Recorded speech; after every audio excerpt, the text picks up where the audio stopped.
Good morning and welcome. As people trickle in, I'm going to get the show started with some introductions and a little bit of background so that as people join, they're not missing the meat of the conversation and all the good stuff from our speakers.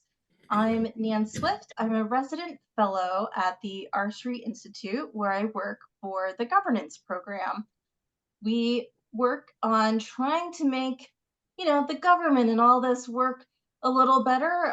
As you may be aware, we're struggling a bit in that regard, which is one reason it's so nice to take a break from Washington and focus on what's happening outside the Beltway. If you are unfamiliar with our street, we're a free market, limited government think tank dedicated to finding pragmatic solutions to some of our toughest policy problems, one of which is our agriculture safety net and its impact on the environment, consumers, and farmers of all types and our relationship with food systems. You may have seen a lot of dire headlines lately about droughts, trade, make America healthy again, bailouts. There's just a ton happening. But most of those headlines are written from the Farm Bureau or government press releases. And I thought that given that October 12th is technically National Farmer Day, not a holiday I made up, that this was a good time to check in with our friends in the fields. And we are part of an amazing bipartisan coalition where we have tons of different networks, contacts who helped recruit these great speakers. And we just have so much to talk about.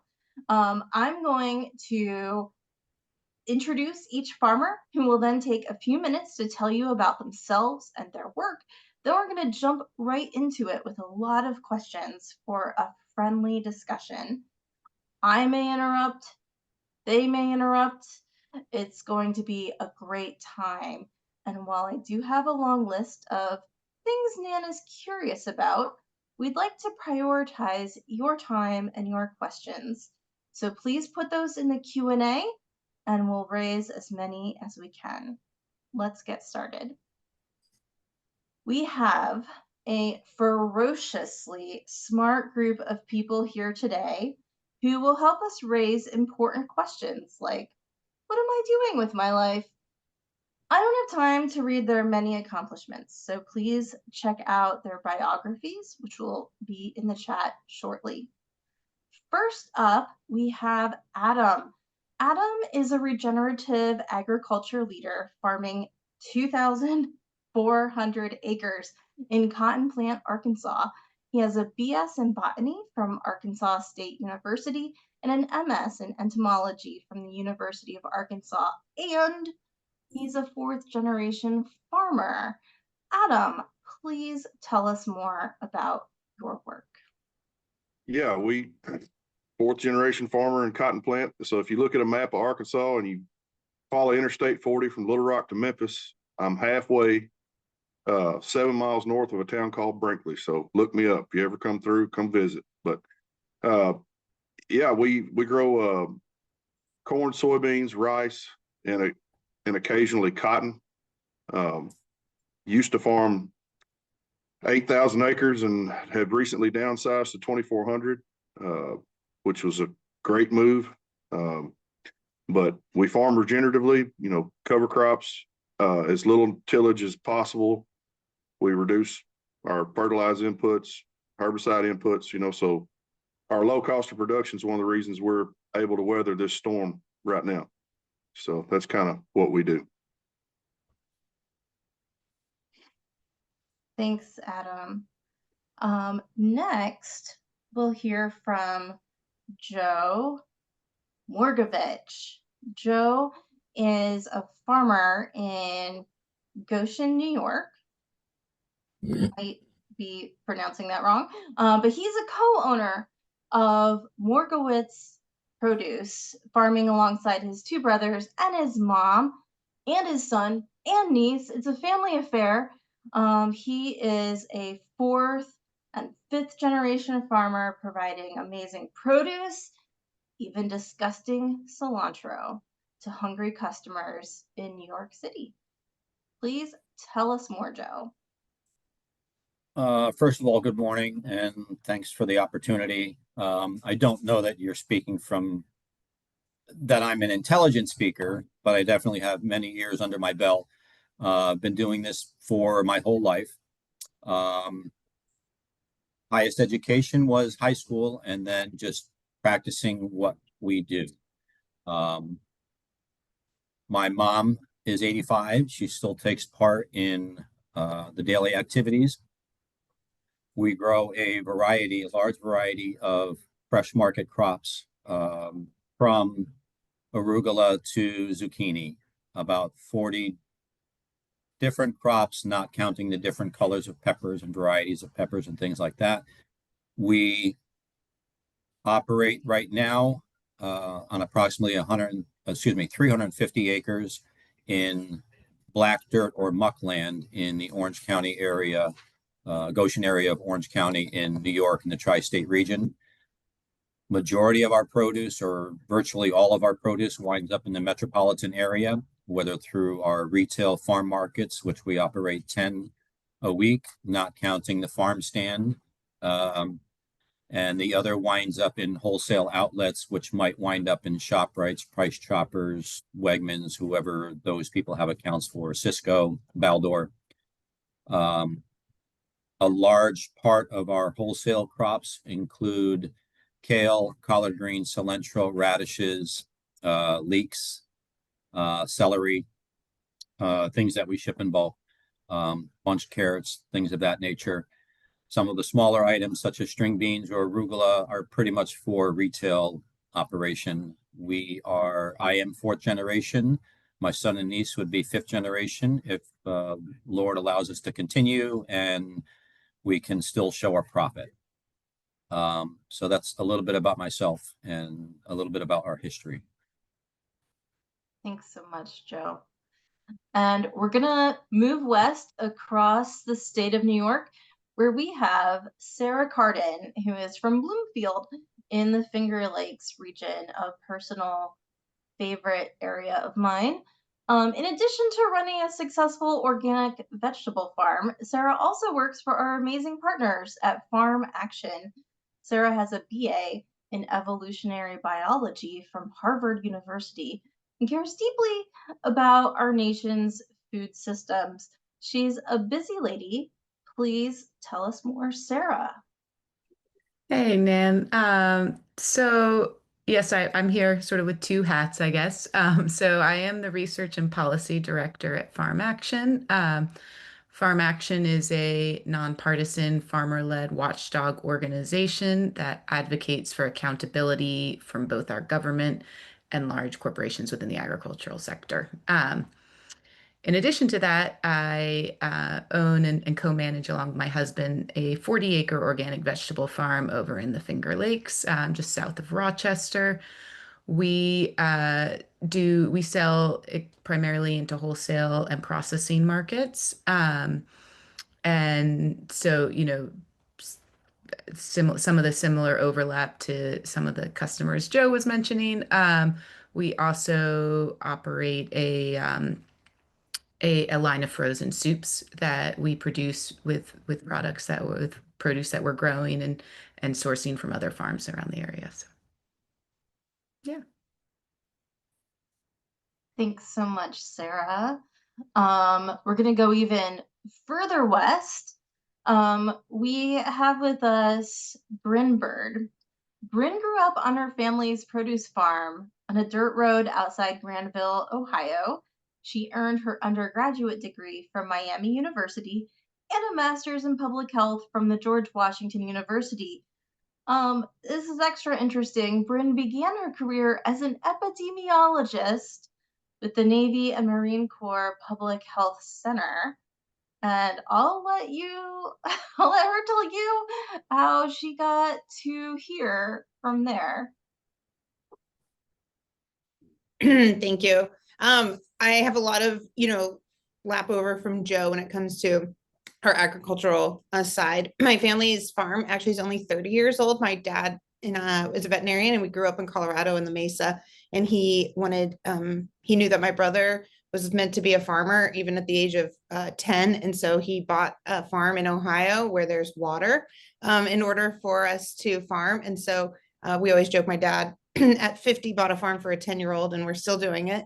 And so our family operates about a 200-acre produce farm. We have nearly 3 acres under plastic and grow in, high tunnels in hoop houses, so non-heated greenhouse-like structures. And so we grow year round. We have our farm managers are, we just feel so fortunate. We've gotten to a place where, we have people who we can have salaried and benefited and support our family. It's my brother's family, my family. Our dad is 80, like Joe was saying, and he still helps out. We're trying to kind of move him along, and he gets very sad when we talk about taking away any of his jobs. So our family farm is actually only 12 miles from the large Intel semiconductor manufacturing site that is going in. And we're also in the heart of 110 data centers have been sited in our community because we came here for water, and so is everybody else coming here for water. And in addition to that, yes, my background is in epidemiology. And when I was working for the Navy Marine Corps, we talked a lot about health and fitness in our military. And it always came back to agriculture, like all the policies I would always end up talking about. And I would be standing in front of the room talking about how, well, this goes back to this food policy and this goes back to this food policy. And so I went back into agricultural organizing and work with rural organizing, and I'm the president of Ohio Farmers Union currently.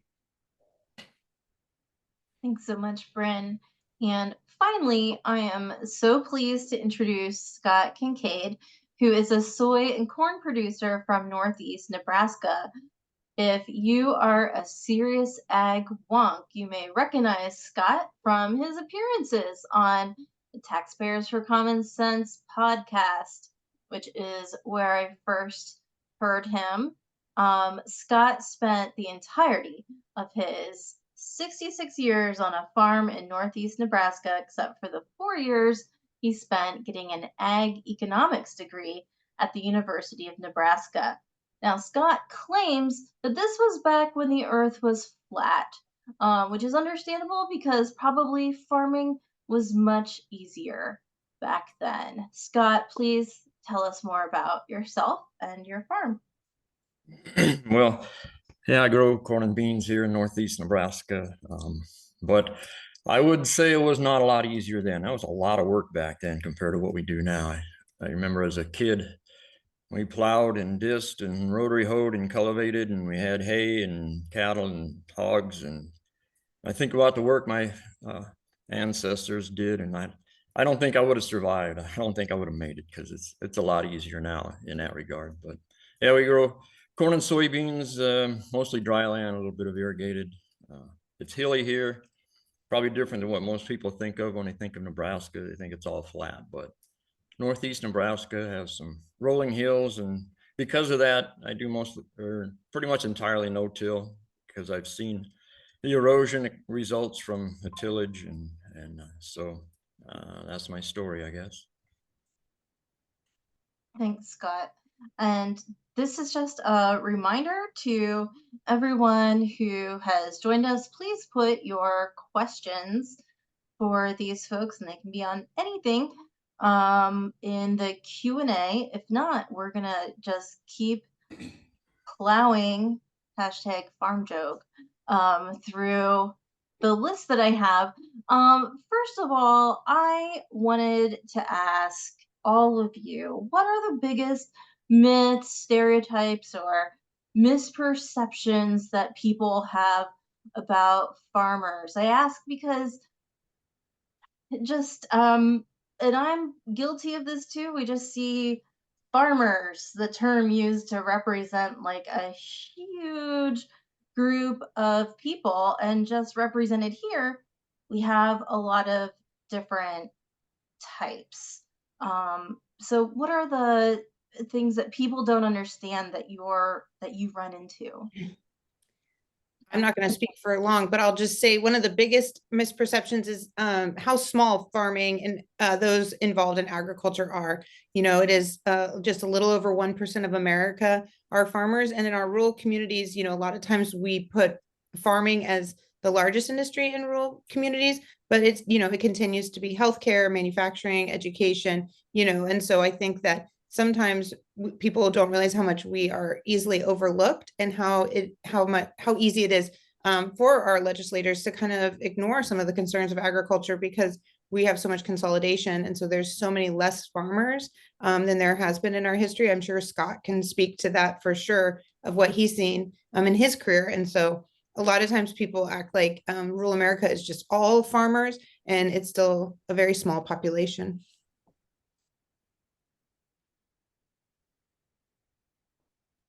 I think it's interesting. Just the term farmer is so broad because look at here.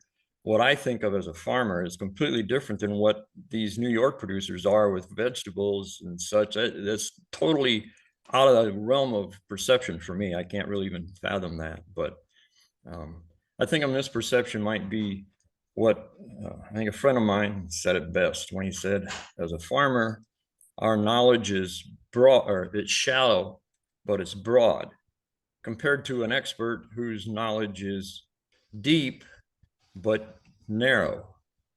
And I think if you could somehow put that on a graph with numbers and then multiply the width times the depth, you'd be amazed at the numbers that you would come up with and how they compare.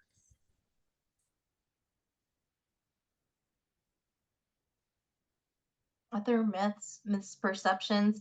Again, I ask also because, and I've heard this firsthand when I've gone to Congress here and spoken directly with legislators and their staff, they kind of talk about farmers as if they're this monolith, it's this voting block of people who are all the same. Definitely not all the same. You know, I've never lived in a big city. The biggest one I've lived in is Little Rock, and I was always shocked when I would go to places, parties or whatever, and they'd be surprised I didn't have on overalls and a straw hat, and you know, the vision you see, I don't know, in cartoons and TV of farmers are just uneducated, and you know, a lot of people believe that in the cities and stuff. If they get out and visit with us, they'd find out real quick that's not the case. But I don't know. That wasn't meant to be comic relief. That's just what I've.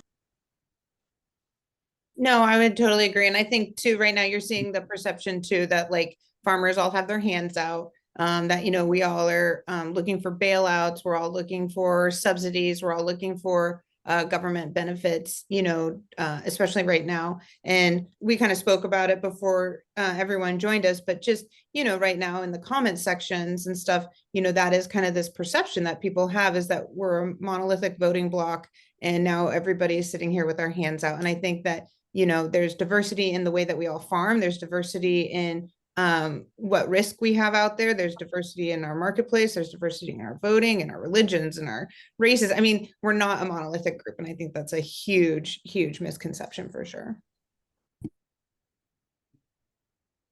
So because I do wholesale market and retail market, I get to see and associate with our shoppers that are, like I said, in the metropolitan areas, in the areas where there isn't any farmland, where they have no idea what it takes to bring a crop to market.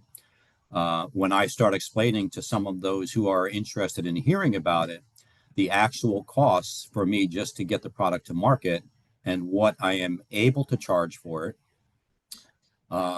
conscientiously. I'm not by any means overpriced on the products that I sell. And I've heard and seen that from many of the customers. And when they compare what some farms do charge for products and what I charge, there's definitely a big difference. But the misconception that even a farmer that's charging a little higher on a bunch of carrots or a bunch of beets, that they're getting rich off of that bunch of carrots or bunch of beets. When they don't know the inputs that go into it and the cost that it takes to get that product to market. On the wholesale level, we are still selling products at prices from 10 and 15 and 20 years ago. But our inputs into those are now 80% of what they were, or even 100% of what they were that same time span. So the profit margin is less. The only way you can try to make it up is by cutting costs, which there's very little of those costs to cut to break even or make a profit. Everything that we, aside from 2 or 3 crops, everything that we harvest is by hand. The workers put rubber bands on all the products. It's washed, it's packed, and that goes for wholesale or retail. Those costs are astronomical, especially in New York. We use H-2A workers, and we, as farm owners, are still out there doing the same thing that they are, our workers are doing. So I applaud their workers, and because I do it also, I know what goes into it. Those costs are astronomical, and there's only recently that there seems to be a sign that that's going to be looked at and possibly rectified, but it's not going to lower the cost. It just might hold it stable. Yeah, I'd love to just build on that, this misconception that, I know consumers are feeling, and Joe, you're there in your retail market, so you get it on the front line. We used to do that a lot as well, but we all know everybody's feeling the pinch of grocery prices going up. And that's a real challenge for Americans across the country. And I don't know that everybody realizes that farmers aren't the beneficiaries of those rising prices, but are, if anything, facing equal or more challenges by those rising prices, because, like you mentioned, Joe, those wholesale market prices have not seen any bump, whereas we've had our operational costs continue to rise, and there's just not a lot of wiggle room. And so there is a lot of, you see in the comments how, what is,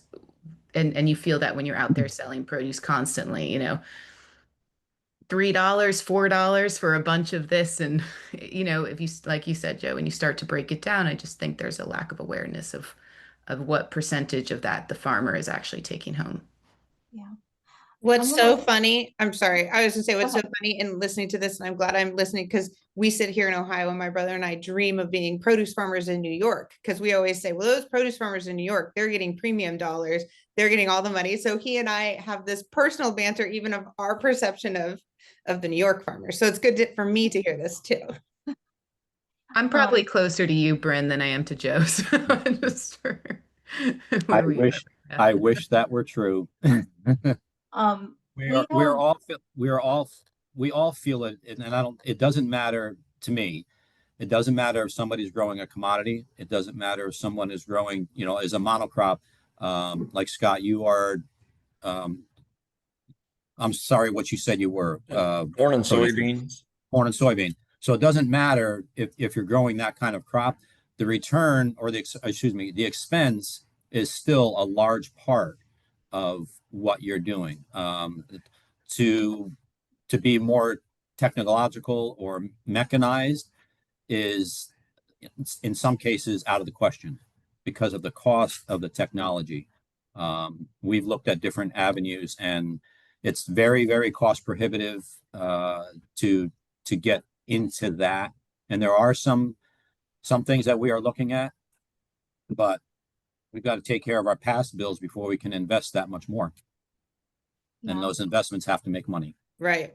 And I think that, just for Nan's, for this, I think that's where, we haven't considered and pushed in policy ways. Like other countries and other places have pushed into helping farmers to advance in technology and mechanization and stuff.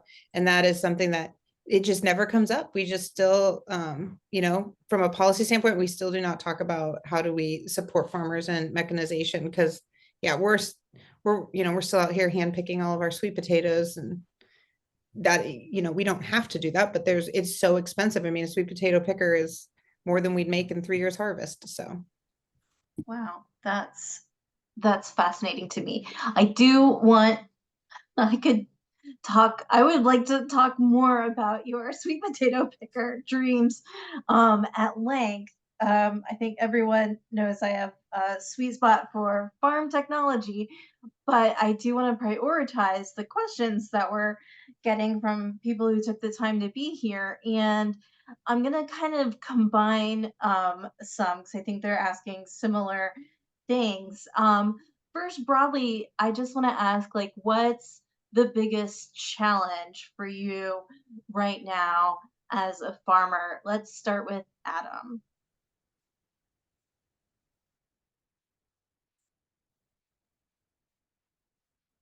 There we go. Biggest challenge is just what they've been talking about, the input costs. They are unbelievably high, and they show no signs of coming down. I believe that's because the inputs are controlled by monopoly. There's no reason for them to lower prices because we don't have anywhere else to go.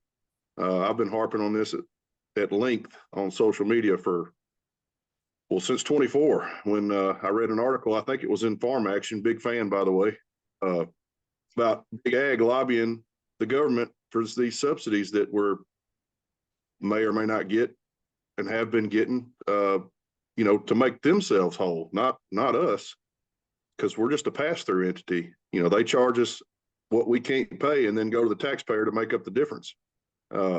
So my biggest challenge is input costs. I don't know what to do about it. I'm farming as cheaply as I can. At least I think. I'm open to any suggestion if somebody could save me another 5%, but it's crazy. We're getting the same price for soybeans and corn that we were getting in the late 70s, early 80s.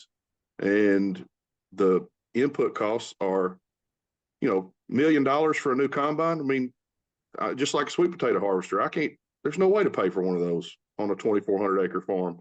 So all the technology and stuff is great, but you got to be able to make it cash flow. And these companies are greedy, in my opinion. I don't know how else to say it, but that's my biggest challenge: input costs on all fronts, from seed to equipment.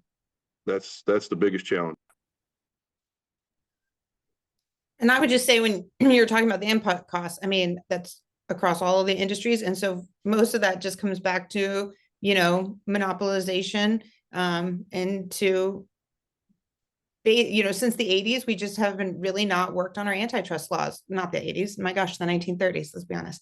And, we've continued to do just a strong vertical integration. We have big monopolies in our food system, whether you're growing corn, soybeans, whether you're talking about tractors, whether you're talking about, meat processing and packaging, whether you're talking about grocery stores and wholesalers, we are down to a very small percentage of companies owning mass majority of our food system. I know that Sarah is great and has great statistics and probably can say them, really quickly. But I mean, even for us, like Joe was saying too, with the wholesale, like my family, we talk about that all the time, that like, while we might be selling produce, we are technically selling against a global enterprise.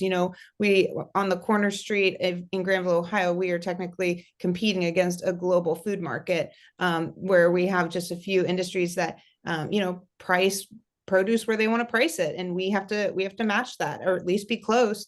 And how do we keep doing that? And so I think during the last administration, they started to talk about some of the antitrust and some of where could we go with it, but we have to keep doing that, because even if we have some of these, if there is some relief that is sent from this administration to our commodity farmers, especially our soybean farmers, like you're hearing, that's just going to be a pass through for them to pay their bills. to the corporations. And so who is really asking for that, who is asking for that relief? The farmers just want access to marketplace, but the people who have bills that need to be paid, they're asking for, these bailouts and for these fundings because it's a pass through to them. And we continue to prop up and make these large corporations even richer and continue to just squeeze the marketplace. We're seeing that with nitrogen inputs. And I'm sure that, Scott and Adam, you guys can talk about that too. Like we have the tariffs happening and it's, raising input of nitrogen, but then we have the US companies now just matching those prices. And so because we only have a few companies that are taking part in that marketplace. And so we have to continue to talk about how do you diversify the marketplace and how do you do that? So that to me, that's the biggest challenge is we are all fighting these 5 companies.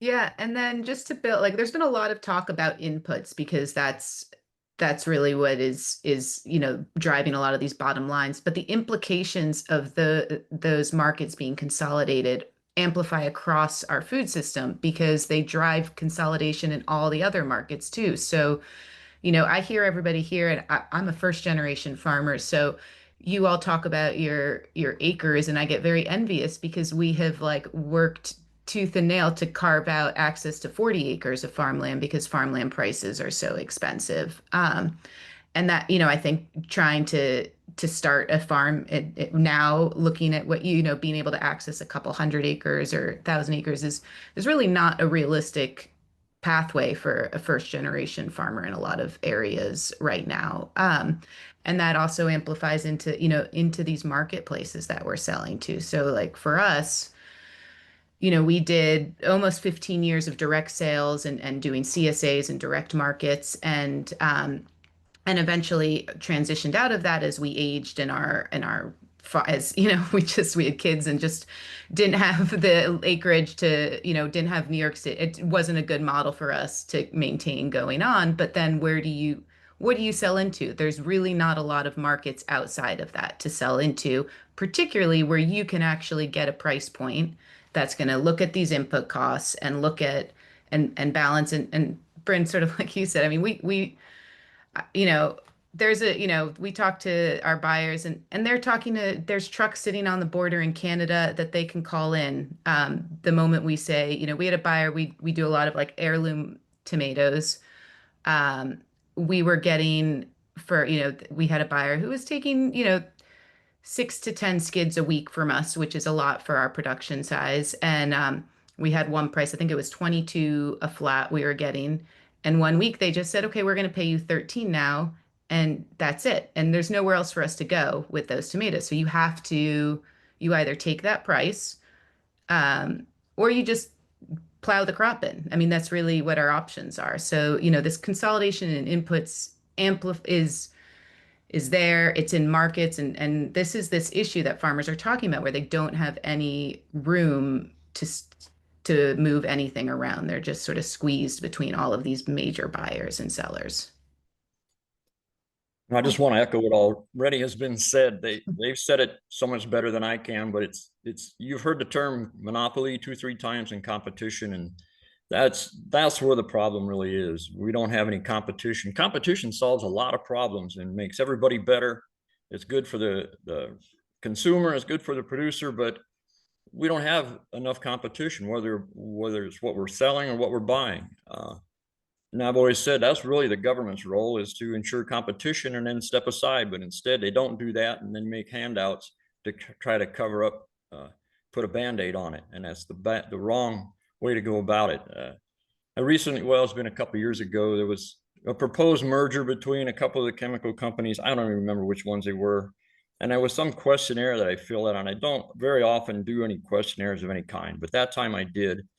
And at the end, there was a place for comments, and I made some comment there about the fact they were asking the wrong questions. And then some gal did call me from Washington, I think, and I talked to her for a while.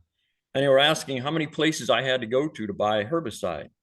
And actually, I've got a lot of places that I can go to buy herbicide, but I said, that's the wrong question. They're all selling the same thing. It doesn't matter. That's not competition. It's like wanting to buy a refrigerator and there's one maker of a refrigerator and I got 10 dealers of that refrigerator. It's all the same refrigerator. That's not competition. But the merger went through anyway. So It didn't matter, but They that was always an do. example.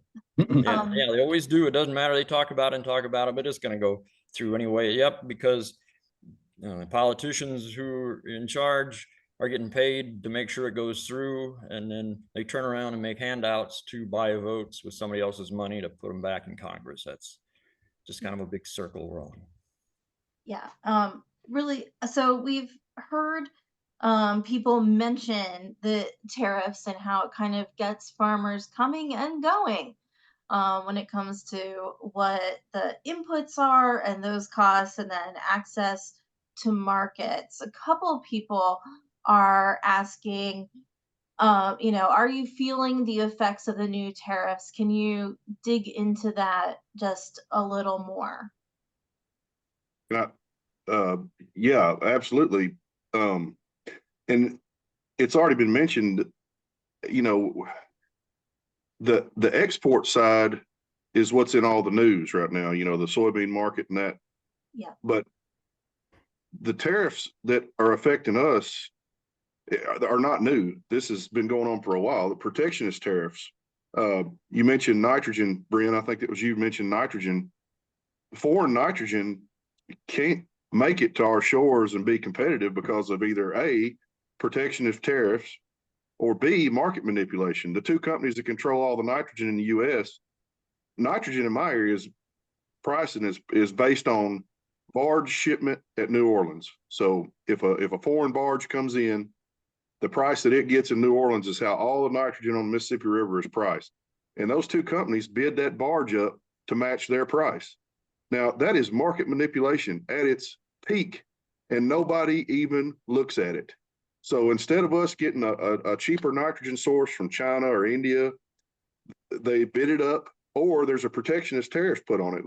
Like ammonium sulfate is my preferred nitrogen source. I just for agronomic reasons, my personal preference, whatever.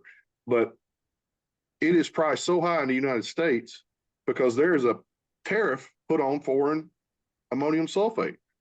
I've got friends in Australia that only use ammonium sulfate, and it's 50% cheaper than it is in the United States because Australia doesn't put on a tariff so that their domestic folks can reap the benefits. And I'm all for buying American. I'm all for that. But let's make it fair. You know, if you're going to provide an American product, I'd gladly buy it if it's priced fair. But, you know, right now I don't have a choice. So it doesn't even matter. It's a moot point. But, you know, these tariffs go beyond what Trump has done. And I always, you know, catch flack for that because I immediately hear, well, you're just a Trumper. No, I'm not. I did not vote for the man. I won't vote for him. So I'm saying that from a completely unbiased, strictly business point of view. Tariffs, they're terrible because the American companies just jack it up to meet whatever is stopping the foreign stuff from coming in. So it's the input side of the tariffs is affecting me more than the output side, I guess, at the moment. Yeah, I would just echo that I'm here. It's just hard. There's a lot of chaos, right? Like everybody is just saying things are more expensive, prices. So like a good example is I mentioned we have this soup line we produce with a co-packer, and um, our co-packer's telling me, he goes, well, you're the best because we provide all of the ingredients, and typically a co-packer is sourcing them. He goes, well, all of our vegetable costs just went up 25%. I go, that's funny because none of my prices went up 25%. Like everybody, there's just a lot of, there's a lot of price movement in the market. It's unclear what is actually tariffs, what is companies protecting themselves from tariff, and it's really, you're just sort of stuck without an option of just taking what these price changes mean. That's a really good point. Thanks. So Tariffs for me have affected my packaging supplies. What I use for packing the wholesale. We had ordered when all of this first started taking effect in and talked about it in early January. We placed an order for what we could afford for a couple of loads, meaning like overseas containers from the company where they come from, actually in Thailand. And the supplier was able to maintain the price. He maintained the price for 2 more loads after that. On the 5th load, he said he had no choice. He had to raise it. And the cost of the containers per box went up about 15 to 20% per box. So we're talking, 35% jump on the container that we pack our produce in. Multiply that times, 7,000 boxes, it adds up pretty quick. And there's no sign of slowing down with that. It has not affected me or at least not that I've noticed in any other direct way.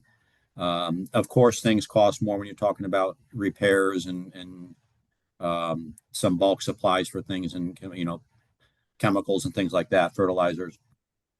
I can't say that it has benefited me either. It's not like it has stopped anything from coming into the market. I would almost like to play with the idea that as far as fresh produce or even commodity crops go, that we don't accept imports into the U.S. if it's something that we can supply, from the U.S.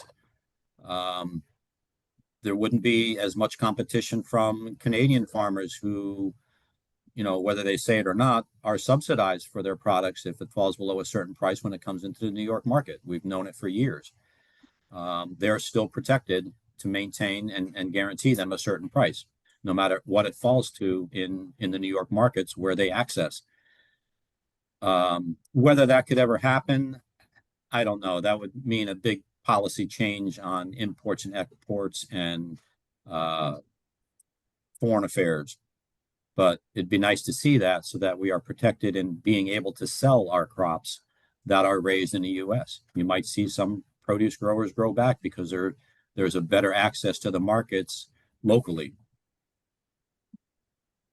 I wanted to ask, because this is fascinating to me. I never thought about the packaging.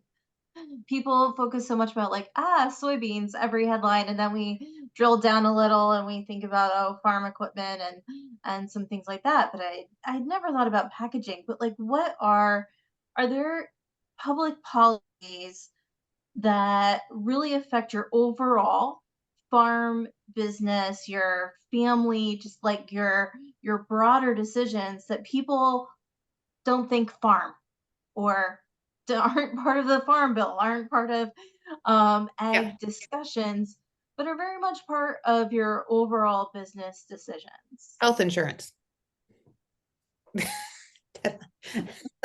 That I know that affects every industry, but health insurance, you have a question that you were talking about, off-farm jobs. And my brother and I, both have spouses I've spoken at when I was younger. I'm older now, but it was always all the beginning farmer conferences. Oh, how do you do it? I married a man who has health insurance. My husband married me. He works for government. My sister-in-law is a nurse. My dad's a vet. We needed health insurance. And I think that that's a huge thing with us and our employees. We have 2 employees that we do provide health insurance for, and we just got the premium renewals and it's going up 24%. And so I know that we're talking about the ACA and, the premium increases that, folks in the marketplace are seeing, but we provide health insurance, and we too are seeing a 24% increase in our employees' premiums. And my brother and I just yesterday said, we're gonna have to sit down and talk about that. And how does that affect then the wage increases that we're not going to be able to give, because we're going to have to show them us now covering this is the equivalent of this, rate raise. And so, and I know that other things that we talk about is kin care and child care in our communities. And, I know multiple farms that once they either decided not to have children, they put off having children until they could afford it. Or once they had children, they completely downsized their operations. And so I think that, people forget that family farms are families, and we have a lot of, this is not just a job, it's our way of life. And so we have to, we can't rely on an outside corporation to support us on some of those stuff. So I will say, and maybe it's just because it hit us yesterday, but we're looking at this premium increase and we're just okay. So Absolutely, Bryn. My wife is a nurse, has been for many years. When we first had children, she was not a nurse. She was home taking care of the kids. She worked. We were just starting farm markets at that time. So when my kids were 3 and 4 years old, they were going with me to the farm market in Manhattan. And that's where they grew up. And, you know, people there at the markets, we still do the same market. People got to know them. Now he's running, you know, the farm, a couple of the farm markets. So they've gotten to see him grow up. But prior to her becoming a nurse, we paid for healthcare. Now that she is a nurse, she is providing our healthcare. Same thing with my other 2 brothers. Their wives have jobs that provide healthcare, and it's reflected in their salaries also. So it's a bit of a trade-off there. But we would not be able to afford it on the farm with who we have here. It's just too cost prohibitive. We would definitely be on the, you know, marketplace looking for healthcare in New York and getting, you know, whatever we could afford there.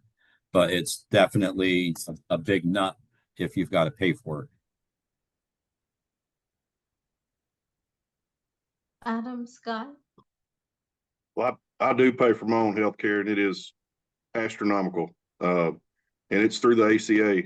Without that, I don't know how I would even swing it. I'm worried to death about this hike or if they don't stop the subsidy from expiring, because, you know, it's already a lot. And if I lose that subsidy, I don't know. I might have to give up a couple beers a week or something, I guess. I don't know what I'm going to do here.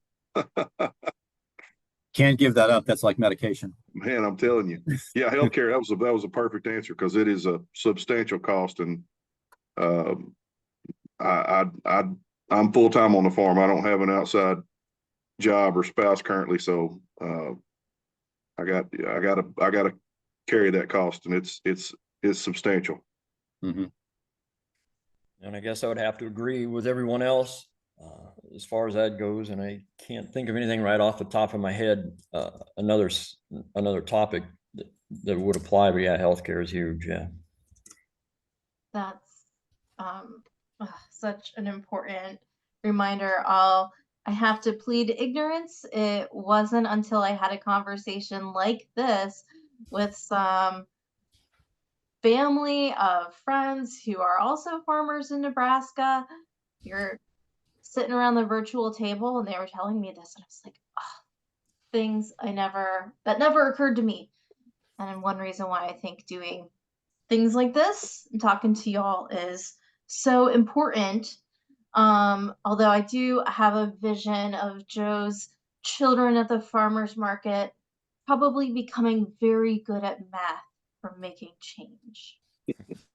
Is that true? I'm sorry. Could you repeat that, Nan? Was that a question for me? Yeah, she was saying that how good our kids all get at doing math at the farm market, which is true. Oh. I have an 11-year-old and she prides herself on how fast she can make change right now. Oh, absolutely. Any of my employees were not allowed to use a calculator. Of course, I kept the numbers, you know, in 25-cent increments. We didn't deal with the 13 cents but yeah, I've used electronic scales. The batteries die, so we're back to the hanging Chatillon basket scale. Never got rid of those. Listen, my son with his math skills and things like that, he could do mechanical engineering. He's built things. He's developed all around, and you get that a lot with a lot of farm kids, is that they are mechanically inclined, they are financially inclined, or, you know, numbers wise, economically. Like Scott said, we may know a lot, or yeah, we know a little about a lot of things. We may not be the chemical engineers that somebody from Purdue might be, but we have to know chemicals and mixing. We have to know biology. We have to know entomology. We have to be weathermen. We have to be construction experts because you can't afford, it's very hard to afford someone to come in and do some of those things. So our kids seem to be well-rounded in those respects also. If we lose our kids, then someone else gains a good employee. I love it. Just as a matter of moderator privilege, I am going to ask a technology question. We've kind of touched on this a little, so I'll try to frame it in a more fun way. If you had unlimited resources, what piece of fun tech would you pick up?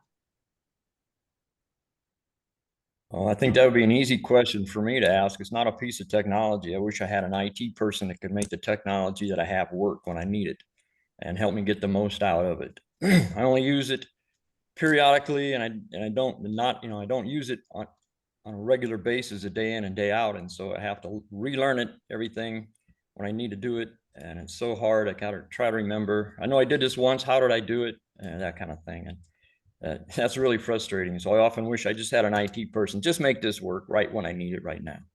I have to point out also that Scott's son has a drone business. Can you tell us a little bit about that, please, Scott?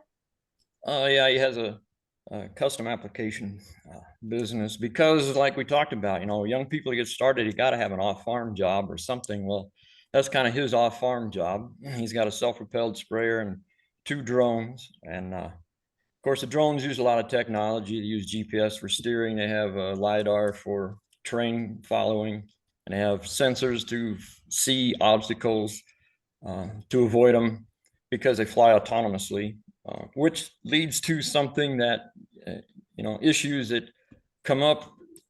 Something that people don't really see a connection is with these drones. They're all made in China. Of course, everybody's worried about China. So we have issues with getting drones into this country and getting them approved. He's just last week went to a field day where the dealer was showing off the latest, greatest model, but they weren't able to really access all the features that it had because some of that hadn't been approved yet. And so it really wasn't almost usable at the time. Most of that will be approved shortly, but he made a comment that even when those approvals are made, it'll still have far more capability in other countries than it will here because of the rules that we have here.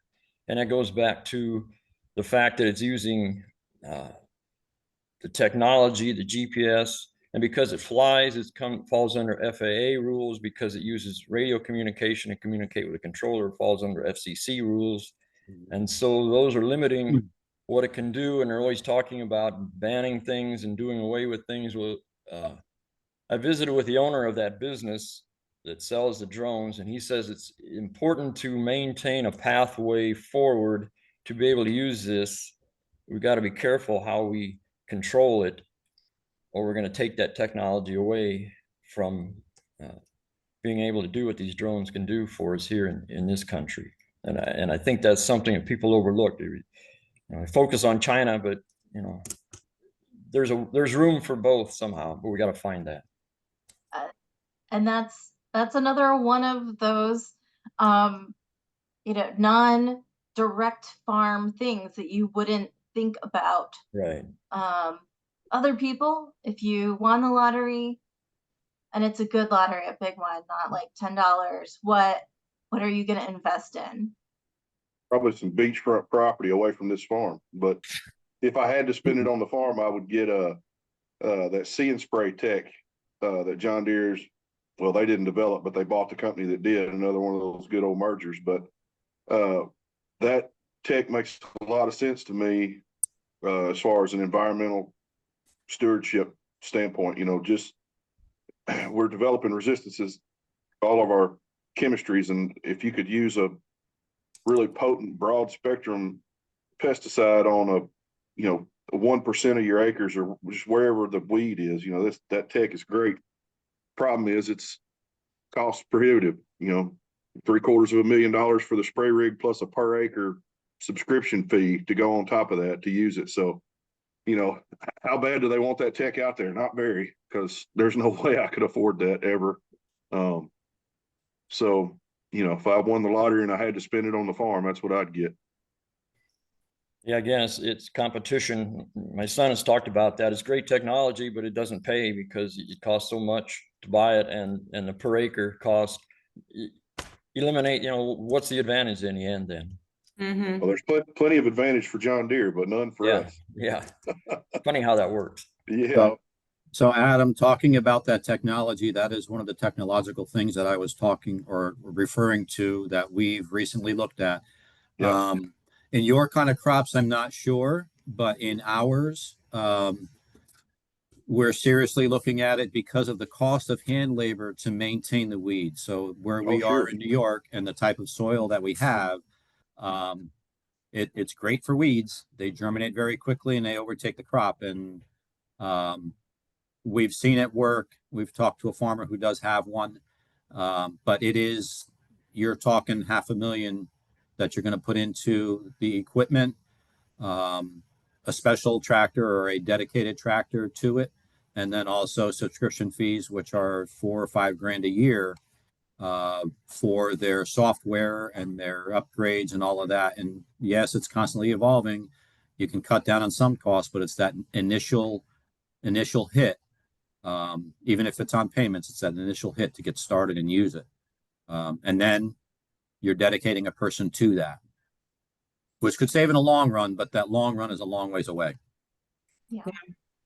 We just want robotic to save money in our farm. We are definitely like a duct tape farm. I'm sure you guys all are too. But like every high tunnel, every piece of greenhouse, everything we've ever owned, we've bought on auction. And so we take it down and then we put it back up ourselves. And so we'd have to have almost custom made robotics to raise and lower the sides of our hoop houses and our greenhouses. And so right now we are still having to like go out. So it's like having livestock. You have to be there every day to make sure they're going up and down for temperature control. And we would love to have that. And then, you know, from a policy standpoint, like again, like we still use a cool bot with old, you know, refrigerated dairy trailers and stuff. And because there's just still not a funding mechanism, you know, in order for us to really go after a lot of processing facility funds, you know, financing and for storage. And there was some that came out of the last farm bill, and a lot of that has, you know, stopped. And also our local county, you know, we're the largest produce farmer in our county, and our county FSA office, and you know, they don't know what to do with us. They just they look at us and they still don't know how to make these programs work for our type of farm. So even access, I will say, Adam, in our community, there's all these farmers who are getting like millions, like the farm that Intel bought, $88 million. You would think they would go and buy that beachfront property. They didn't. They just bought another farm. They own a house in Florida now, though, so maybe they go on vacation. But all the farmers making millions just bought new farms and keep farming. So I always remind people that too. I don't think I You would. couldn't give it up. I bet I could. I'd have a garden at the beach. I bet you I could. Well, and Those then you'll people- end up on EWG's, you know, beach bums who get ag payments list, which I recommend to everyone here. I know we're running really short on time, and I would love to talk to everyone ad nauseum. Like, I would love to talk more. We could do a whole event around Adam and how you do regenerative farming at scale, and to Bryn, how do you know when your child should be a farmer? So much we could talk about. I want to end on a high note for our listeners. There's a lot to be discouraged about right now. There's so much uncertainty, but where do you see opportunity, and what makes you excited to do your jobs? Really quickly, like one sentence each, if you can do it. Oh, you want me? Right now, the thing that is inspiring me is hopefully they're hearing us in Washington and something positive happens with subsidies and monopolies. The farming part for me is not an afterthought, but it's kind of just a have to. I really want to make change on this policy front. So that's where I'm investing the bulk of my time. Thanks, Adam. I just enjoy doing what I'm doing. I'm old enough to retire, but you got to have something to do when you get up in the morning anyway. So it's fun farming. I wish I could make more money. I'm at the point where I'm not looking to buy more machinery or anything. I'd rather just pay off what I've got.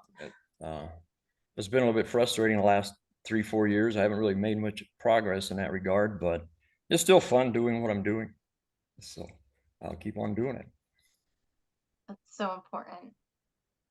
I think like Joe said, it is a way of life. It's not a job. And, since I said we only bought this farm 30 years ago with my dad, my brother and I, now our kids are, growing up and taking over. And 4 of the girls are always arguing, they're in college now and who is coming back to take over and stuff. So I think we keep going because obviously like there's a pride and it's, you get to work with your family every day. I talk to my sibling every day. How many people can say that they talk to their parents and their siblings every single day? And I think that's a blessing. Yeah, just building on it, all the challenges, you just have to, you get to look around at your day. I look around at my day when I get to spend it on the farm, and it's hard to beat. So if you can keep making it working, then you feel pretty lucky about that. Joe, you get the last word. Same here. I mean, I've got the next generation here. I want to keep them here, but it's got to be profitable for them. It's not that they like to do it. They've grown up with it, and it doesn't mean that they have to like it because they've grown up with it. They've seen what can happen here, and I think that's what keeps them here. They need to make money at it. There needs to be some policy changes where it's not just about paying your bills, but there's a profit to be made. That policy that, and I don't know how it would work. I guess it's got to be free market, but just to be able to get what your product is worth, not just what you have to accept because if you don't sell it, it's going to rot.